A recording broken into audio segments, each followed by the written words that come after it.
আসসালামু আলাইকুম। আশা করি যে যেখানে আছেন ভালো আছেন, সুস্থ আছেন। প্রিয় বন্ধুগণ, আজকে আমরা এই ভিডিওতে জানবো জাহান্নাম থেকে কিভাবে বাঁচতে পারি এবং জাহান্নাম থেকে বাঁচার কি উপায় আছে সেইগুলো সম্পর্কে আজকে আমরা এই ভিডিওতে উপস্থাপন করার চেষ্টা করব।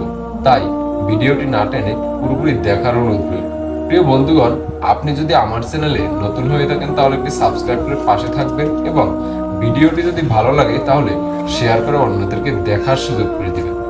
তাহলে চলুন জেনে আসি জাহান্নাম থেকে বাঁচার কি কি উপায়গুলো হাদিস এবং কুরআনে ইসলামে উপস্থাপন করা হয়েছে।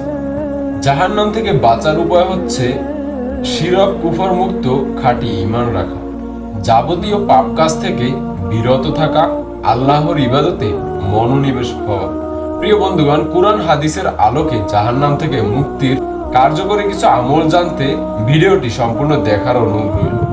1 নম্বরে বেশি বেশি কালেমার জিকির করা, ইখলাসের সাথে একনিষ্ঠভাবে লা ইলাহা ইল্লাল্লাহ পাঠ করা। হাদিসে বর্ণিত আছে যে ব্যক্তি অন্তরে জব বা গমের পরিমাণ নেকি নিয়ে এই কালেমা পাঠ করবে ওই ব্যক্তি একদিন না একদিন জাহান্নাম থেকে মুক্তি পাবে। 2 নম্বরে নিয়মিত নামাজ আদায় করা, সময় মতো ফরজ নামাজ আদায় করা, বিশেষ করে ফজর ও আসর নামাজ জামাতের সহিত আদায় করলে জাহান্নাম থেকে মুক্তি পাওয়া যায়। তবে অন্যান্য নামাজ যে আদায় করবেন না এমন কিন্তু নয়, সেগুলো আদায় করতে হবে। 40 দিন তাকবীর উলার সাথে জামাতে নামাজ আদায় করলে জাহান্নাম থেকে মুক্তির সুসংবাদ আসে। প্রিয় বন্ধুগণ, 3 নম্বরে রোজা পালন। রোজা জাহান্নামের আগুন থেকে বাঁচাতে ঢাল স্বরূপ কাজ করে।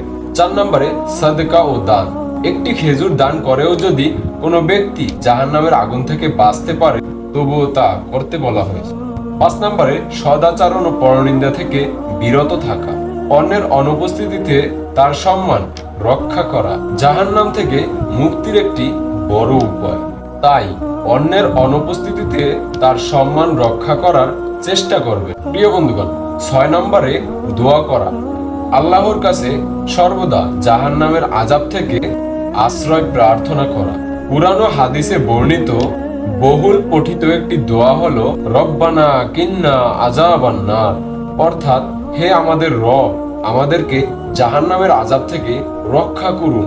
প্রিয় বন্ধুগণ, ইসলামে পরিবার পরিজনকেও জাহান্নামের আগুন থেকে বাঁচতে তাদের দ্বীনের শিক্ষা দেওয়া এবং সৎ কাজে আদেশ দেওয়া এবং অসৎ কাজে নিষেধ করার ওপর বিশেষ তাগিদ দেওয়া হয়েছে।